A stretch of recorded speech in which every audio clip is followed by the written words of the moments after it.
Good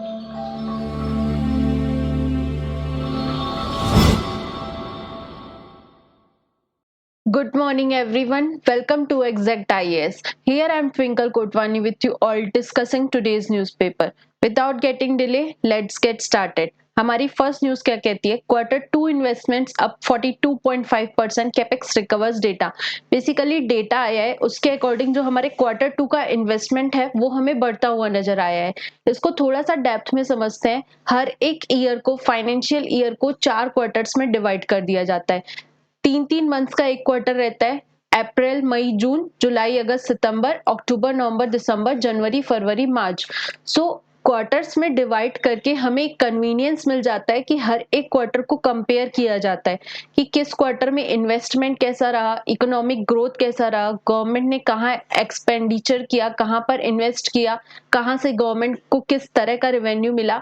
उसी regarding हमारे सामने एक डेटा आया है कि जो Q2 का टाइम पीरियड है, मतलब कि जून जुलाई अगस्त फर्स्ट क्वार्टर हुआ, देन उसके बाद का जो 3 मंथ्स का टाइम पीरियड हुआ, उसमें हमें गवर्नमेंट का इन्वेस्टमेंट बढ़ता हुआ नजर आया, दैट इज 42.5%। साथ के साथ यहाँ पर लीड रोल किया है मैन्युफैक्चरिंग सेक्टर ने, मतलब कि मैन्युफैक्चरिंग सेक्टर में सबसे ज्यादा गवर्नमेंट ने अपना इन्वेस्टमेंट किया है। Next one is Punjab union government dismisses concerns over paddy storage. देखो होता क्या है, इंडिया एक वेलफेयर स्टेट है। इंडिया का काम है हर किसी का वेलफेयर करना।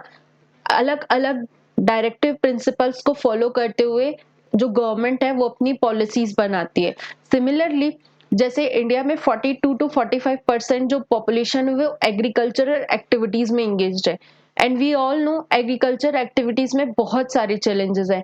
लैंड रिलेटेड हो गया, क्लाइमेट रिलेटेड हो गया, इरिगेशन रिलेटेड हो गया, अलग अलग तरह के चैलेंजेस फार्मर्स को फेस करने पड़ते हैं। इसीलिए गवर्नमेंट क्या करती है, गवर्नमेंट ने फार्मर्स के वेलफेयर के लिए, फूड सिक्योरिटी को इंश्योर करने के लिए ये कहा है कि हम जो भी फार्मर प्रोड्यूस करता है क्रॉप को वो प्रोक्योर कर लेते हैं। मतलब कि जितना प्रोडक्शन होता है, सेंट्रल गवर्नमेंट ने अपने ऊपर ये रिस्पॉन्सिबिलिटी ले रखी है कि वो किसी भी तरीके से फार्मर्स के द्वारा प्रोड्यूस की गई क्रॉप को अपने पास प्रोक्योर करेंगे। ये रिस्पॉन्सिबिलिटी रहती है सेंट्रल गवर्नमेंट की। वहीं अगला एम जो रहता है कि लोगों तक जो फूड सिक्योरिटी को इंश्योर करना, जीरो हंगर करना, इसी तहत गवर्नमेंट वो क्रॉप्स फिर आगे चल के डिस्पर्स भी करती है। जो लोग कैपेबल नहीं रहते हैं, पॉवर्टी लाइन के नीचे रहते हैं, जिनको फूड का एक्सेस नहीं रहता है, उनको लोअर प्राइजेस में फूड अवेलेबल करवाने की भी रिस्पॉन्सिबिलिटी गवर्नमेंट की रहती है। इसी रिगार्डिंग गवर्नमेंट ने फेयर प्राइस शॉप बना रखी है। यहाँ पर रोल आता है स्टेट गवर्नमेंट्स का। State government fair prices shop की मदद से लोगों तक क्रॉप्स प्रोवाइड करने का, क्रॉप को डिस्पर्स करने का रोल प्ले करती है। हमारे सामने एक न्यूज आई, अभी हम सब जानते हैं खरीफ क्रॉप दैट इज पैडी का जो है वो हार्वेस्टिंग हुई। अब बात करते हैं उसकी प्रोक्योरमेंट की। चूंकि ये रिस्पॉन्सिबिलिटी सेंट्रल गवर्नमेंट की है, तो ऑपोजिशन ने गवर्नमेंट के ऊपर एलिगेशंस लगाए कि गवर्नमेंट के पास अवेलेबल स्टोरेज ही नहीं है। इसी रिगार्डिंग यूनियन गवर्नमेंट ने बताया कि नहीं, हमारे पास प्रॉपर पैडी स्टोरेज अवेलेबल है, चिंता की कोई जरूरत नहीं है। जितना हमने कमिट किया है फार्मर्स के साथ, उतना हम पैडी को अपने पास प्रोक्योर भी करेंगे। Next one is air pollution in Delhi spikes to 10 times over WHO limit. देखो हम सब जानते हैं अभी का टाइम पीरियड जो है वो, उस टाइम पे दिल्ली में पॉल्यूशन अपने हाइप पे रहता है। सबसे ज्यादा पॉल्यूशन हमें देखने को मिलता है। उसके लिए अलग अलग रीजंस हैं जो मैं आगे डिस्कस करूंगी। इस एडिटोरियल में बेसिकली डिस्कस किया गया है PM 2.5 का। जैसे पॉल्यूटेंट्स रहते हैं, पॉल्यूटेंट्स में अलग अलग गैसेस हो गई, नाइट्रस ऑक्साइड हो गया, सल्फर ऑक्साइड हो गया, ये सारी पॉल्यूटेंट्स रहते हैं। Similarly a kind of pollutant is PM 2.5, that is particulate matter 2.5। ये एक तरह का इनविजिबल मैटर है, मतलब कि हमें हमारी नेकेड आई से ये नहीं दिखता है। इस मैटर की जितना कम डायमीटर, जैसे 2.5 से अगर कम डायमीटर है, उतनी ज्यादा कैपेसिटी रहती है कि ये हमारे इनर ऑर्गन्स को पेनिट्रेट कर जाता है। जब इतना कम डायमीटर होगा, ये हमारे लंग्स में एकदम डेप्थ में जाता जाएगा, जिसकी वजह से हमें respiratory disease, lung related disease होने लगती हैं। सो इसी के रिगार्डिंग WHO ने एक सर्टेन लिमिट सेट रखी है, उससे भी 10 टाइम्स ज्यादा हमें दिल्ली में पॉल्यूशन देखने को मिल रहा है। Next one is report flags use of false financial cases to silence media. Basically world association of news publishers ने एक रिपोर्ट पब्लिश की है, जिसके तहत हमें देखने को मिला कि जो मीडिया पर्सनालिटीज हैं, जो मीडिया के पर्सन्स हैं, वो फ्री नहीं है। उनके ऊपर कई बार गलत फॉल्स केसेस लगाए जाते हैं, अलग अलग तरह के एलिगेशंस लगाए जाते हैं, ताकि वो गवर्नमेंट की ओपन अप चीजें नहीं दिखा पाए। मतलब कि मीडिया कहीं ना कहीं रूलिंग पार्टी के बायस रह जाती है, क्योंकि उनको उतनी ज्यादा फ्रीडम नहीं मिल पाती है। उनको कई सारे मतलब कि धमकियां दी जाती है। पहली चीज फाइनेंसेस की, सेकेंड चीज कि उनके जो बैंक अकाउंट्स हैं, जो उनका एक्सेस है, वो सब फ्रोज कर दिया जाता है। तीसरी चीज, उनके ऊपर क्रिमिनल केसेस चलाने की बात की जाती है। अलग अलग एलिगेशंस के तहत मीडिया जो रहती है वो साइलेंस रह जाती है। इस एडिटोरियल में 2 एक्ट्स का डिस्कशन किया गया है, that is PMLA and UAPA। दोनों एक्ट्स जो है, PMLA 2002 में लाया गया था और UAPA 1967 में लाया गया एक एक्ट है। दोनों एक्ट्स डील करते हैं मनी लॉन्ड्रिंग से रिलेटेड। कई सारी मीडिया जो रहती है वो इंडिपेंडेंट रहती है, और वहाँ कई सारी मीडिया फॉरेन से इन्वेस्टमेंट भी इनवाइट करती है। सो ऐसा देखा गया कि कई बार मीडियाज उनके ऊपर फॉल्स एलिगेशंस लगाए गए हैं कि जो मीडियाज हैं ये इन्वॉल्व हैं मनी लॉन्ड्रिंग में। तो उनके ऊपर इन एक्ट्स के प्रोविजन लगा करके उन पर फाइन्स लगाना, उनके एसेट्स को फ्रीज कर देना, सीज कर लेना, इन सब के तहत देखा गया, इस रिपोर्ट में बताया गया कि जो मीडिया है वो साइलेंट रह जाती है और रिपोर्ट्स को प्रॉपर पब्लिश नहीं कर पाती है। Next one is foreign portfolio investor withdraw 85,790 crore from Indian equities in October. Basically October month में ऐसा ऑब्जर्व किया गया है कि फॉरेन जो पोर्टफोलियो इन्वेस्टर्स है उन्होंने अपना पैसा वापस निकाल लिया है। इसे समझने के पहले हम समझते हैं फॉरेन पोर्टफोलियो इन्वेस्टर होता क्या है। जैसे इंडिया है, इंडिया में कोई भी फॉरेन एंटिटी अगर इन्वेस्ट कर रही है जिससे उसको ओनरशिप नहीं मिल रही है, एज अ प्रॉफिट मोटिव ही वो यहाँ पर इन्वेस्ट कर रही है, उससे बोला जाता है फॉरेन पोर्टफोलियो इन्वेस्टमेंट। बेसिकली ये 10% से कम देखा जाता है यूजुअल केसेस में। इंडिया में अलग अलग फाइनेंशियल एसेट्स अवेलेबल हैं। फॉर एग्जांपल स्टॉक्स हो गया, बॉन्ड हो गया, ट्रेडेड फंड्स हो गया, म्यूचुअल फंड्स हो गया। इन सब इंस्ट्रूमेंट की हेल्प से फॉरेनर्स हमारी मार्केट में इन्वेस्ट करते हैं और मेजरली प्रॉफिट अर्न करने की कोशिश करते हैं।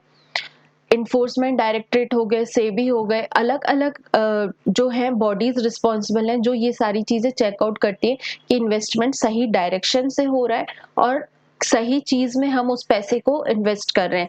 इंडिया में इलीगल एक्टिविटीज को प्रमोट करने के लिए तो कहीं इन्वेस्टमेंट नहीं आ रहा है। ये सारी चीजें चेक करने के बाद ही इन्वेस्टमेंट अलाउ किया जाता है। यूजुअली सेबी जो है वो फॉरेन पोर्टफोलियो इन्वेस्टमेंट को हॉट मनी बोलती है। हॉट मनी क्यों? क्योंकि देखो होता क्या है, इस मनी में आपको कोई किसी भी तरह की ओनरशिप नहीं मिल रही है। आपका पहला मोटिव यही रहता है कि मुझे मैक्सिमम प्रॉफिट अर्न करना है। सो अगर इंडिया के अलावा कोई और कंट्री आपको ज्यादा प्रॉफिट देने की बात कर रही है तो वो पैसा इंडिया से निकलकर दूसरी कंट्री में चला जाता है, इसलिए इसे हॉट मनी बोला जाता है। आज की न्यूज भी इसी रिगार्डिंग आई है कि जो चाइनीज स्टिमुलस मेजर्स हैं, मतलब कि चाइना जो है वो और भी ज्यादा प्रॉफिट देने की बात कर रही है फॉरेन पोर्टफोलियो इन्वेस्टर्स को, इसलिए उन्होंने अपना पैसा इंडिया से निकालकर वापस से चाइना में इन्वेस्ट कर दिया है। Next one is union government defends Aadhaar based wage payment for workers.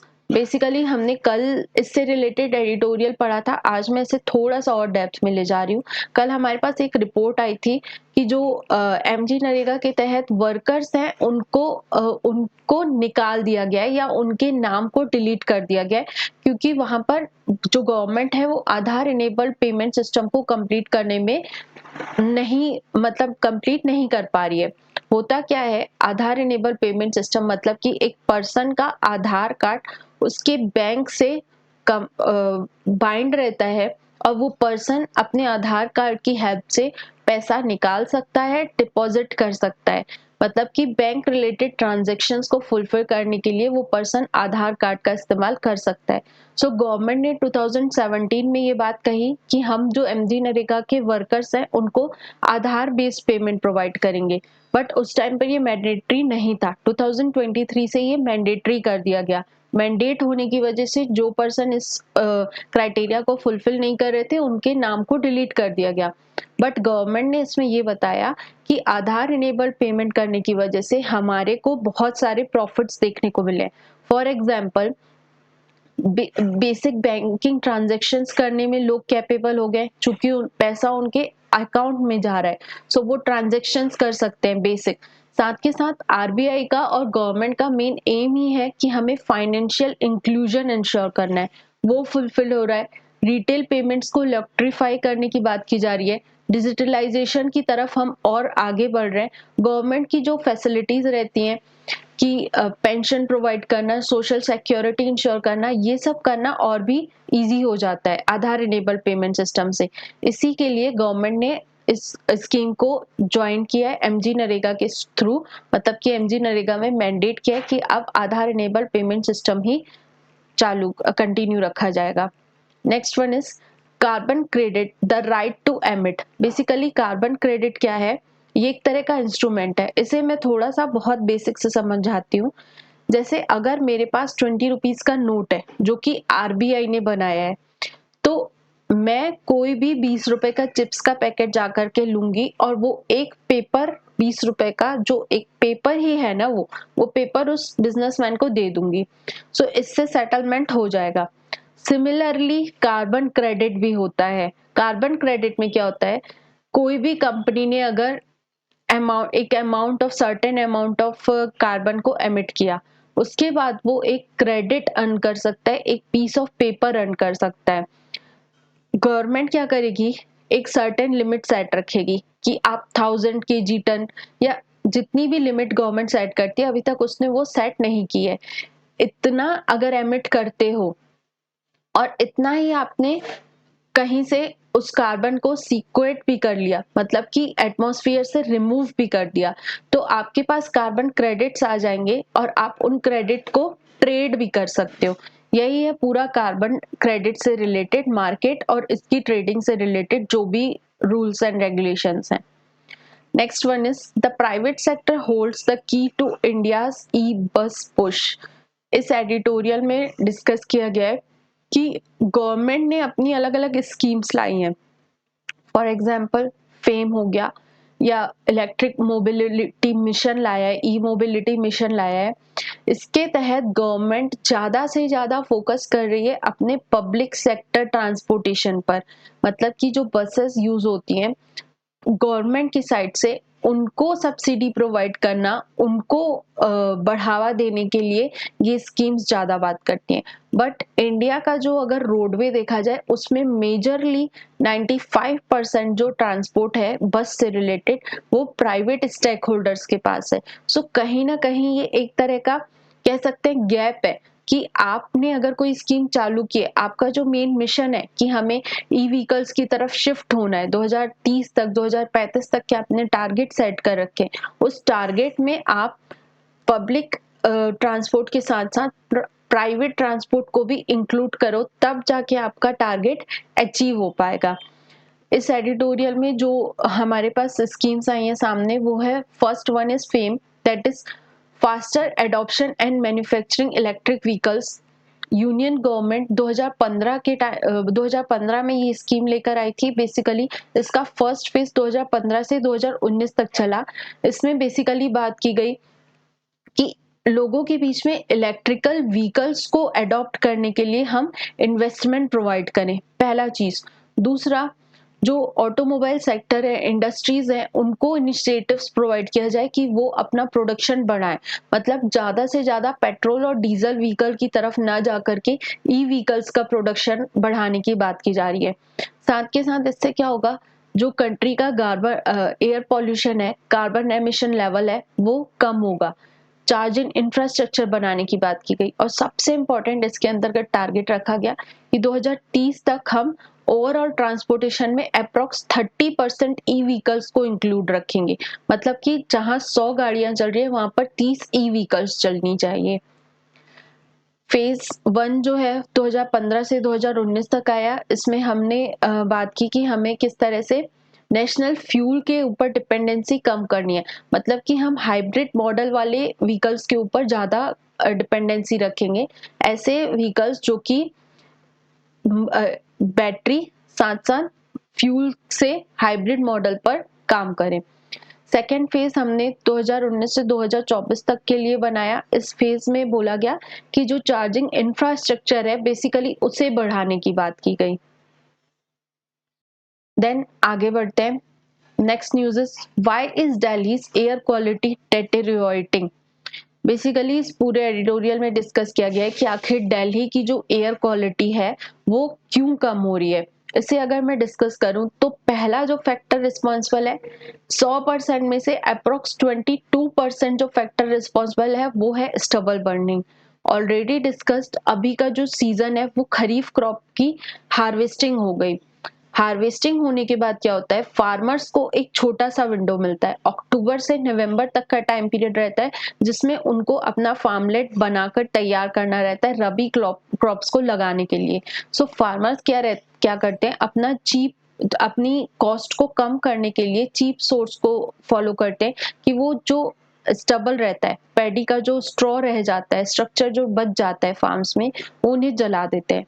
इनकी वजह से जो है धुआं उठता है, एयर पॉल्यूशन बहुत ज्यादा देखने को मिलता है। Second one is wind direction. हम सब जानते हैं अभी जो मॉनसून है वो अपने रिट्रीवल पर चल रहा है, इसकी वजह से जो विंड का डायरेक्शन रहता है वो हमें इस तरह से दिखता है कि ये जाकर के नेशनल कैपिटल दिल्ली वाले रीजन में चारों तरफ से हवाएं आकर के कॉम्पैक्ट होने लगती हैं।